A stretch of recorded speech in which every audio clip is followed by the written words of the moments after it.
नमस्कार विद्यार्थियों, आज के अपन लेक्चर में 12th क्लास की चैप्टर नंबर पहला उसकी एक्सरसाइज 1.1 का क्वेश्चन नंबर 14 से स्टार्ट करेंगे। पिछले लेक्चर में अपने क्वेश्चन नंबर 1 से लेके और 13 तक कंप्लीट कर लिए, पिछले जो अपने लेक्चर बनाए हैं उसमें। आज देखेंगे अपन क्वेश्चन नंबर 14 से। ठीक है, तो अच्छे से नोट्स बनाइए, प्रत्येक सवाल में आपको रेगुलर करा रहा हूँ, कोई भी सवाल मैंने आपसे छोड़ा नहीं है। ठीक है, तो अच्छे से समझते चलें इसमें। तो इसका देखो आप हल, देखो इसने पूछा क्या है, प्रश्न एक बार अच्छे से उसको पढ़ा करो ताकि समझ में आए प्रश्न ने पूछा क्या है आपसे। ठीक है ना, तो मान लीजिए कि एक्स वाई तल में स्थित समस्त रेखाओं का समुच्चय एल, यानी आपके पास में समुच्चय क्या आ गया एल। एल में कौन से अवयव हैं जो समतल एक्स वाई में स्थित हैं, उन सभी रेखाओं का क्या है समुच्चय। ठीक है, फिर एल में एक संबंध आपको परिभाषित, यानी एक संबंध परिभाषित है कि आर है L1 L2, यानी ये दो आपके L1 L2 इन दोनों अवयवों में संबंध देखो क्या है, यानी ये दो अवयवों में संबंध है कि L1 समांतर किसके है L2 के है, द्वारा परिभाषित संबंध क्या है R है। तो सिद्ध कीजिए कि R एक तुल्यता संबंध है। पहले तो अपने से तुल्यता सिद्ध करेंगे, ठीक है, फिर सिद्ध करेंगे कि जो रेखा y बराबर 2x + 4 से संबंधित समस्त रेखाओं का समुच्चय आपको निकालना है। ठीक है, तो पहले तो अपने इसका हल करते हैं, पहले लिख लेते हैं अपन आर। इसमें संबंध क्या है कि L1, L2 इन दोनों अवयवों में, ये दोनों अवयव किसमें है आर में, और इन सच दैट इन दोनों अवयवों में संबंध क्या है कि L1 समांतर है किसके L2 के, L1 समांतर है L2 के, ये आपका क्या दिया हुआ है संबंध दिया हुआ है। ठीक है, इसको क्या करेंगे अपन तुल्यता सिद्ध करेंगे। पहले अपन सिद्ध कर रहे हैं क्या स्वतुल सममित संक्रम, तो तीनों यदि है तो कौन सा संबंध कहलाएगा आर एक तुल्यता संबंध कहलाएगा। ठीक है, तो स्वतुल में क्या कहते हैं कि जो भी अवयव लिया, जैसे अपन ने L1 लिया तो L1 का L1 के साथ क्या होना चाहिए संबंध। ठीक है, तो इन दोनों अवयव L1 का स्वयं के साथ संबंध किसमें है आपके आर में है। अब देखो ये संबंध कब होगा, जब ये रेखा स्वयं के समांतर होगी। ठीक है, क्या होगी स्वयं के समांतर, कोई भी रेखा स्वयं के क्या होती है समांतर होती है, क्योंकि स्वयं अपने आप में क्या होती है वो स्वयं अपने स्वयं के क्या होती है समांतर। तो चूंकि कोई भी रेखा स्वयं के समांतर होती है, ठीक है यहां तक। उसके बाद में तो कोई भी रेखा स्वयं के समांतर होती है, तो इसका अर्थ होगा कि L1 के समांतर, L1 के समांतर क्या है L1 है। समझ में आया आपके यहां तक। ठीक है, तो L1 के समांतर L1 है, तो इसका अर्थ हो गया कि R आपका क्या हो गया, इसका अर्थ हो गया कि R स्वतुल्य है। समझ में आया बेटा। देखो इधर क्वेश्चन नंबर दूसरा, सॉरी इसी में दूसरा निकालेंगे कौन सा सममित। सममित में कितने अवयव होते हैं दो। ठीक है, जैसे L1, L2 किसमें बिलोंग कर रहा है R में, तो इसका अर्थ क्या होगा इन दोनों में संबंध क्या होगा कि L1 समांतर है किसके L2 के। ठीक है, क्योंकि ये संबंध आपको दिया हुआ है, ये संबंध R में। अब इन दोनों अवयवों में क्या संबंध है L1 समांतर किसके है L2 के। तो मैं इनको क्या बोल सकता हूँ, जब ये दोनों रेखाएं समांतर होती हैं तो इसको मैं ऐसे भी तो बोल सकता हूँ कि L2 समांतर हो जाएगा L1 के। भाई ये दो रेखा, जैसे मान लो ये दो रेखाएं आपकी, ये हो गई L1, ये हो गई L2, ये दोनों रेखाएं समांतर हैं, तो ये L2 भी तो L1 की समांतर होगी। ठीक है, तो इनको मैं कैसे लिख दूं, L2 समांतर L1 समांतर L2 के है, तो L2 समांतर किसके हो जाएगी L1 से। यहाँ तक समझ में आया आपके। ठीक है, तो इसको मैं L2 L1 किसमें आ जाएगा फिर R में, तो इसको मैं ऐसे लिख दूं L2, L1 बिलोंग्स टू किसमें करेगा R में। समझ में आया। तो जब L1 L2 R में है, L2 L1 R में, तो इसका अर्थ हो गया कि अतः R क्या है सममित है, अतः R सममित है। समझ में आया। आगे चलते हैं आपके क्वेश्चन नंबर तीसरा, सॉरी तीसरा क्वेश्चन नंबर तीसरा क्यों, तो इसमें तीसरा पॉइंट संक्रामक। संक्रामक कितने होते हैं कि L1, L2 किसमें बिलोंग कर रहे हैं R में, और इन दोनों में संबंध क्या है कि L1 समांतर है किसके L2 के। ठीक है ना, अब तक दूसरा अवयव लिया मैंने, दूसरा अवयव लिया L2 L3 किसमें बिलोंग कर रहा है R में, तो इसका अर्थ क्या हो गया आपका, इसका अर्थ हो गया कि L2 समांतर किसके L3 के। अब देखिए यहाँ पर आप L1 L2 के समांतर है, L2 L3 के समांतर है, तो ये आपस में सभी समान, तो ये L1 है तो L3 के भी समांतर हो जाएगा। इधर देखो आप, जैसे आपके पास में तीन रेखा हो गई, ठीक है, L1 L2 L3, तो ये L1 यहाँ के समांतर है, ये L2 इसके समांतर, तो इसका अर्थ होगा ये भी तो समांतर होंगे फिर। ठीक है, तो इसको मैं ऐसे बोल दूं कैसे, तो मैं इसको ऐसे बोल दूं कि L1 समांतर हो जाए किसके, ये दो डंडे से नहीं समांतर के चिन्ह है, ठीक, किसके समांतर के। तो L1 समांतर हो गए किसके, L1 समांतर हो गई L3 के। तो L1 और L3 समांतर है, तो इसका अर्थ है कि L1, L3 किसमें, ये अवयव किसमें आ जाएंगे, R में। तो जब अपन ने L1 L2 R में ले लिया, L3 R में ले लिया, तो इसका अर्थ हो गया कि L1 और L1 L3 भी R में आ गया। तो इसका अर्थ हो गया कि अतः R क्या है आपके, तो अतः R संक्रामक है। आई समझ में आपके, ठीक है। तो नीचे लिख देंगे अपन क्या, नीचे लिख देंगे अपन अतः R, दिख तो रहा होगा आपको नीचे, स्वतुल्य है, नहीं भी दिख रहा मैं बोल रहा हूं, ठीक है, लिख लेना आप नीचे। अतः R स्वतुल्य है, सममित है और क्या है, संक्रामक है। इसलिए R ऊपर लिख देता हूं, आपको कभी नहीं दिखे, ऊपर लिखूंगा मैं आपको, माइक कट गया है, देखो इधर ऊपर लिख रहा हूं मैं क्या, तो अतः R स्वतुल्य है, सममित है, संक्रामक है। तो यहां पर मैं लिख रहा हूं R, इसलिए R एक तुल्यता संबंध है। इसलिए R एक क्या है, R एक क्या है, तुल्यता संबंध है। ठीक है, यहां तक समझ में आया आपके, ठीक है। ये आपके यहां तक कंप्लीट हो गया, देखो यहां तक ही तुल्यता संबंध सिद्ध कर दिया अपन ने, क्या कर दिया, तुल्यता संबंध सिद्ध कर दिया, ठीक है। अब अपन यहां से आगे देखेंगे, रेखा y बराबर 2x + 4 से संबंधित रेखाओं का समुच्चय करना है, ठीक है। तो आपके यहां पर ये टिप्पणी देखिए आप, इसमें क्या टिप्पणी करनी है कि जो आपकी रेखा है y बराबर, ठीक है, y बराबर कितना है, 2x + 4, y बराबर क्या है आपके 2x + 4। तो इस रेखा के समांतर जितनी भी रेखाएं होंगी उनका अपन क्या निकालेंगे, समुच्चय लेंगे, ठीक है ना। तो इधर देखो, किसी भी रेखा के समांतर रेखा याद करने के लिए अपने 11th क्लास के जो आपकी प्रश्नावली नंबर कौन सी थी, सरल रेखा वाली स्ट्रेट लाइन वाली ज्योमेट्री निर्देशांक में, किसमें, ज्योमेट्री निर्देशांक में, जो अपन ने 11th क्लास में सरल रेखा वाली प्रश्नावली पढ़ी थी, उसमें अपन ने सीखा है कि किसी भी रेखा के समांतर रेखाएं कैसे निकालते हैं, ठीक है। तो अब मैं बता रहा हूं आपको कैसे निकालते हैं। यदि इसमें देखो, ये रेखा आपको किस रूप की है कि y बराबर mx + c रूप की है ये रेखा, ठीक है। इसमें m क्या होती है आपका, झुकाव बोलो या स्लॉप बोलो, ठीक है, या इसका प्रवणता बोलो, ठीक है। तो इसमें यदि प्रवणता का मान, जैसे प्रवणता का मान 2 है, तो जितनी भी रेखाओं में प्रवणता का मान 2 होगी, और यहाँ पर अचर मान कुछ भी हो सकता है, लेकिन प्रवणता का मान कितना होगा, 2, तो वे सभी रेखाएं इस रेखा के क्या होगी, समांतर होगी, ठीक है। आई रिपीट, मैं दोबारा से समझा रहा हूं, अब इस रेखा के समांतर रेखाएं कौन कौन सी होंगी, यानी जिसमें आपकी ये m है, m क्या है, प्रवणता बोलो या झुकाव बोलो या स्लॉप बोलो, ठीक है, m प्रवणता हो गई। तो m बराबर यदि 2, जिन भी रेखाओं का मान होगा, यहाँ पर अक्षर पद कुछ भी हो सकता है, वे सभी रेखाएं क्या होगी, इस रेखा के समांतर होगी, ठीक है। तो मैं इसको कैसे लिख दूं, अतः इस रेखा का, ठीक है, अतः इस रेखा का झुकाव या बोलो प्रवणता, झुकाव बोल दे प्रवणता, अतः इस रेखा की प्रवणता m बराबर, m से लिखते हैं कितनी है, 2। तो जितनी भी रेखाओं की प्रवणता 2 होगी, और अचर पद कुछ भी हो सकता है, यहाँ पर c है अचर पद सीधे, लेकिन प्रवणता कितनी है, 2, वे सभी रेखाएं इस रेखा के क्या होंगी, समांतर होंगी, ठीक है। तो इस रेखा से संबंधित, यानी कौन सी रेखा, इस रेखा से संबंधित, क्योंकि इसमें प्रवणता मान कितना है, तो इस रेखा से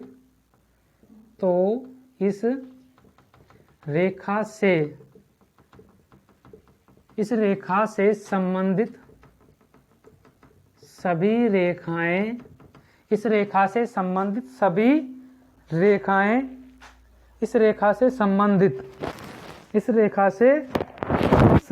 जो रेखाएं होंगी, इस रेखा से संबंधित जो रेखाएं होंगी, वो सब क्या होंगी, इस रेखा के समांतर होंगी, वो इस रेखा के क्या होंगी, यानी इस रेखा से संबंधित जो रेखाएं होंगी वो इस रेखा के समांतर होंगी। आई बात समझ में। और वो रेखा को कैसे लिख सकते हैं अपन, y बराबर mx प्लस सी एन, इस टाइप की होगी वो रेखा। किस टाइप की होगी, इस टाइप की। यहाँ m का मान 2 है, अचर पद आपका कुछ भी हो सकता है। ठीक है, समझ में आई, उतारिए।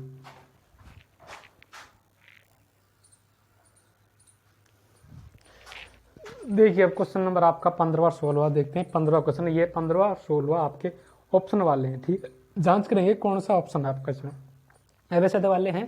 ठीक है, तो अब इसमें अपन जांच करेंगे कि कौन सा ऑप्शन सही है। तो ये तो मैंने पहले भी करा दिए हैं आपको, इस प्रकार के सवाल कुछ भी नहीं है, जांच करना अपना पता चल जाएगा। समुच्चय दिया हुआ है और आपके क्या दिया हुआ है, समुच्चय पर आधारित आपके एक संबंध दिया हुआ है। ठीक है, अब ये जो देखें समुच्चय पर आधारित ये संबंध है, स्वतुल्य, समित, संक्रामक, तीनों जांच करेंगे। फिर जौन जौन सा है उस हिसाब से अपन क्या लगा देंगे, ऑप्शन पर टिक कर देंगे। ठीक है, सीधा सा सवाल है, देखिए फटाफट। 1 2 3 अपन ने समुच्चय ए ले लिया, ये कुछ भी मान लो ना, नाम दे दिया मैंने ए। 1 2 3 4, इसमें 4 अवयव हैं। इस पर आधारित एक संबंध दिया हुआ है आपके, क्या है, 1 2 2 2 1 1 4 4 1 3 3 3 और 3 2। ठीक है, अभी संबंध को अपन जांच करना है कि स्वतुल्य समित कौन कौन सा है। ठीक है, तो पहला मैं जांच कर रहा हूँ स्वतुल्य। स्वतुल्य में किसी भी अवयव का स्वयं के साथ संबंध, 4 अवयव हैं, चारों अवयवों का स्वयं के साथ संबंध होना जरूरी है। ठीक है, तो ये किस में आएंगे, आपके आर में आएंगे। तो 1 1 2 2 3 3 4 4 5 5 6 6, किस में देखो, किस में आए, आर में है क्या, 1 1 है, कहाँ है, 1 1 ही रहा, 2 2 ही रहा, 3 3 ही रहा, 4 4 ही रहा। तो 5 6 तो इसमें ही नहीं है, 5 और 6 तक भी नहीं, 4 तक ही है ना। ठीक है, चारों मिल गए आपको, किसमें मिल गए, चारों आर में मिल गए। तो अतः आर आपका क्या हो गया, अतः आर स्वतुल्य है। आर क्या है, स्वतुल्य। ठीक है, दूसरा अपन कौन सा जांच करते हैं, सम्मित। ठीक है, सम्मित में देखो, जैसे सम्मित में मैंने लिया 1 2 बिलोंग्स टू किसमें है, आर में है। तो 1 2 आर में है, तो आपके 2 1 भी आर में होना चाहिए, तभी तो जाके सम्मित होगा। देखो इधर मैंने इसमें से संबंध में से आपके आर 1 उठा लिया, किस में उठाया, आर में ले लिया एक अवयव। तो ए बी, तो बी ए भी किस में होना चाहिए, आर में। देखो 1 2 लिया, तो क्या 2 1 आपको इसमें मिल रहा है, आर में नहीं मिल रहा। तो इसका अर्थ 1 2 तो आर में है, लेकिन 2 1 किसमें नहीं है, आर में, तो इसलिए ये आर में नहीं आएगा। इसको किससे पढ़ेंगे अपन, 2 1 नॉट बिलोंग्स टू आर। ठीक है, तो आता है आर सम्मित नहीं है। ठीक है, अब देखते हैं अपन कौन सा, संक्रामक। संक्रामक अपन कितने अवयव लेते हैं, 3। जैसे ए बी किस में है, आर में है, वह बी सी किस में है, आर में। तो आपके क्या मिलना चाहिए, तो आपके ए सी भी किस में मिलना चाहिए, आर में।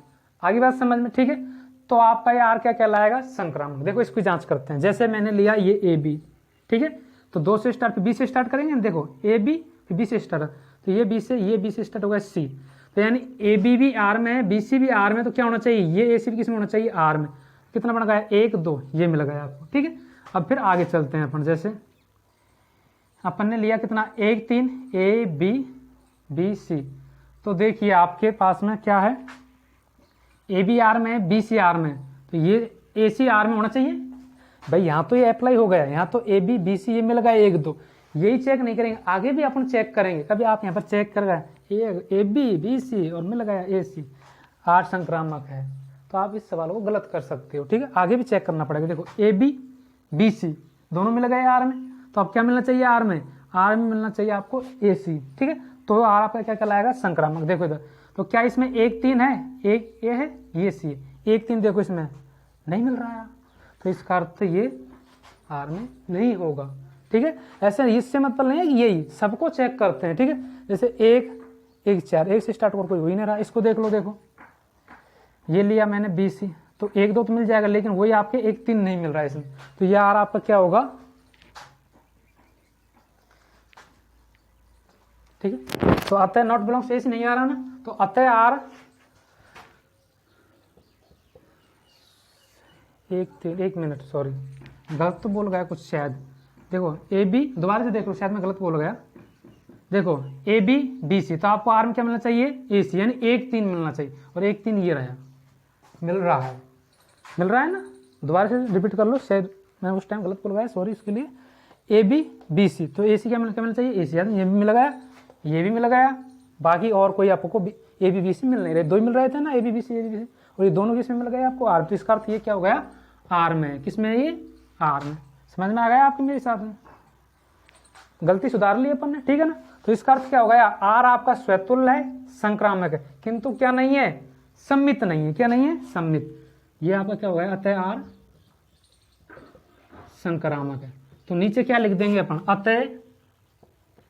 अतः आर स्वतुल्य है, संक्रामक है, किंतु सम्मित नहीं है। आई बात समझ, देखो कौन सा ऑप्शन होगा, आर स्वतुल्य सम्मित, ये तो होगा ही नहीं। आर स्वतुल्य संक्रामक किंतु क्या नहीं है, सम्मित नहीं है। तो ऑप्शन नंबर कौन सा आ गया, बी। तो आई होप कि आपके समझ में आ गया होगा, ठीक है। उतारिए।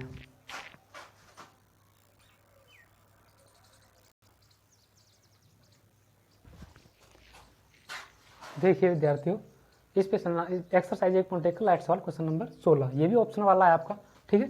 जांच करना है कि इसमें कौन सा अवयव किस संबंध आर में है। 4 ऑप्शन, यानी आपको 4 ऑप्शन दिए हैं। इन चारों ऑप्शन में देखो, ये मैंने शुरू की वीडियो, जब मैंने शुरू में स्टार्ट करी थी आपकी क्लास, तो मैंने समझाया था इनका अर्थ क्या होता है, यानी ये अवयव आर में है नहीं है, ये अवयव आर में, कौन सा इनमें से अवयव इस यानी इस संबंध आर में होगा, ये आपको इसमें क्या करनी है, जांच करनी। देखो इसका सॉल्यूशन आप, ठीक है, इसका सॉल्यूशन देखेंगे। आपको संबंध लिख लेता हूं मैं आर यहाँ पर, कि आर ए बी, छोटे से सवाल है, इस प्रकार के सवाल आपके IIT JEE में आते हैं, ठीक है। इधर देखो आप, तो हम जांच करूंगा कौन सा अवयव इस संबंध आर में है, ठीक है। इधर देखो, अब मैं आपको समझा देता हूँ। संबंध आर है ए और बी, ए और बी इस प्रकार है कि इनमें संबंध क्या है कि ए बराबर बी में से 2 घटाने पर क्या मिलता है आपको, ए मिलता है। लेकिन बी का जो भी मान लेंगे वो क्या लेंगे, 6 से बड़े लेंगे। समझ में आ गई। और कहां से लेंगे बी का मान, प्राकृत संख्याओं के समुच्चय एन में से, ठीक है। समझ में आ गया, बी का मान कहां से लेना है, प्राकृत संख्याओं के समुच्चय एन में से लेना है। प्राकृत संख्या कहां से स्टार्ट होती है, 1 से शुरू होती है आपकी, ठीक है। और बी का मान कितना लेना है, 6 से बड़ा, जितने भी मान लेंगे कितने लेंगे, 6 से बड़ा। इधर देखो, तो यहाँ पर बी का मान कितना है, 4, तो बी का मान 4, तो इस संबंध आर में आ ही नहीं सकता है भाई। यहाँ पर बी का मान 4 आएगा का, नहीं आएगा, क्यों, क्योंकि सर बी का मान 6 से बड़ा होना चाहिए। तो इसका अर्थ ये तो आपका वैसे ही गलत हो गया। समझ में आ गया आपका, ये गलत क्यों हुआ, गलत इसलिए हुआ कि सर बी का मान 6 से बड़ा लेंगे। ए का मान आपका कुछ भी आ सकता है, लेकिन बी का मान तो हमेशा क्या रहेगा, 6 से बड़ा, ठीक है। तो ये अवयव इस आर में नहीं है। अब बी को ट्राई करता हूं मैं, इधर देखो आप, बी देखो इधर, मैं यहाँ पर a बराबर कितना है, b-2, बी की कंडीशन है कितनी है, 6। अब b का मान कितना रखूँ मैं यहाँ से, 8, क्योंकि ये 8 दिया हुआ है ना आपको, ठीक है। तो b का मान 8 रखने पर क्या आना चाहिए, 3 आना चाहिए। b का मान 8 रखने पर क्या आना चाहिए, 3। और ये आपके जो b का मान 8 6 से बड़ा है, इसलिए मैं इसको रख के चेक कर रहा हूँ, ये हो भी सकता है। देखो इधर, तो 8 - 2, बी का मान 8 रखा, ठीक है। तो a बराबर आपका कितना, 8 में 2 गया 6। क्या बी का मान 8 रखने पर 6 मिल रहा है, सॉरी बी का मान 8 रखने पर ए का मान 3 मिल रहा है, यहाँ पर नहीं मिल रहा। तो इसका अर्थ है कि ये भी आपके नहीं आएगा, ठीक है। अब देखते हैं ऑप्शन नंबर सी, ठीक है। ये तो आपका डायरेक्ट गलत ही होगा, क्योंकि बी का मान 6 से छोटा है। सी ट्राई करता हूं मैं, a बराबर b-2, b-2। तो देखो a बराबर, बी का मान कितना दिया हुआ है आपको, 8, 6 से बड़ा है।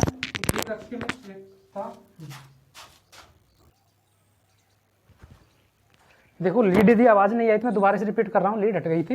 इधर देखो, आर एक संबंध दिया है, a बराबर b-2, बी का मान कितना लेना है, 6 से बड़ा लेना है, ठीक है। तो बी का मान यहाँ पर छोटा था, इसलिए ये बी का मान यहाँ से 6 से छोटा है, इसलिए ये तो आपका गलत हो गया। इसमें बी का मान 8 है, तो इस 8 को यहाँ पर रख के चेक किया मैंने, b-2, 8 रखा, बी की जगह 2 घटाया 6 आया। लेकिन 8 रखने पर ए का मान कितना आना चाहिए, 3, तो 3 नहीं आया, इसलिए बी ऑप्शन आपका गलत हो गया। अब मैं सी का ऑप्शन रख कर देख रहा हूँ, क्योंकि यहाँ पर ये बी का मान 6 से बड़ा है, तो ये रखेंगे। तो देखो यहाँ पर मैं रख रहा हूँ, बी का मान कितना रखा, 8 - 2, तो ए बराबर कितना आया आपका, 6।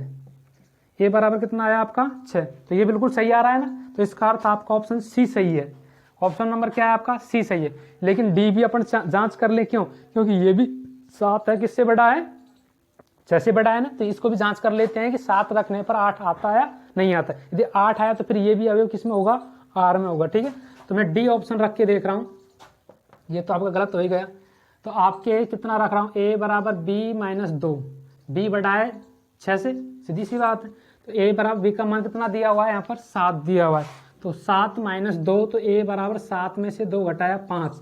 क्या बी का मान 7 रखने पर ए का मान 8 आया, नहीं आया, तो इसलिए आपका ये डी ऑप्शन भी गलत हो गया। आंसर क्या आया आपके, सी आया। ठीक है, तो इस प्रकार आज आपकी एक्सरसाइज 1.1 कंप्लीट होती है। ठीक है, अगली अपना एक्सरसाइज स्टार्ट करेंगे, लेकिन उससे पहले आप जो भी 12th क्लास के विद्यार्थी इस वीडियो को देख रहे हैं, रेगुलर पढ़ रहे हैं, वो कृपया कमेंट बॉक्स में आपका मैसेज दें, सर देख रहे हैं, समझ में आ रहा है या नहीं आ रहा, उसका रिप्लाई मुझे दें, ताकि मुझे लगे कि जो मैं यहाँ मेहनत करा रहा हूँ, ठीक है, वो भी आपको बिल्कुल निःशुल्क, तो उसका मुझे कुछ फायदा हो रहा है नहीं हो रहा, बच्चे देख रहे हैं नहीं देख रहे हैं, फिर मैं वैसे ही मेहनत कर रहा हूँ। ठीक है, तो कृपया आप सभी से अनुरोध है कि आप मैसेज करें कैसा समझ में आपके आ रहा है नहीं आ रहा।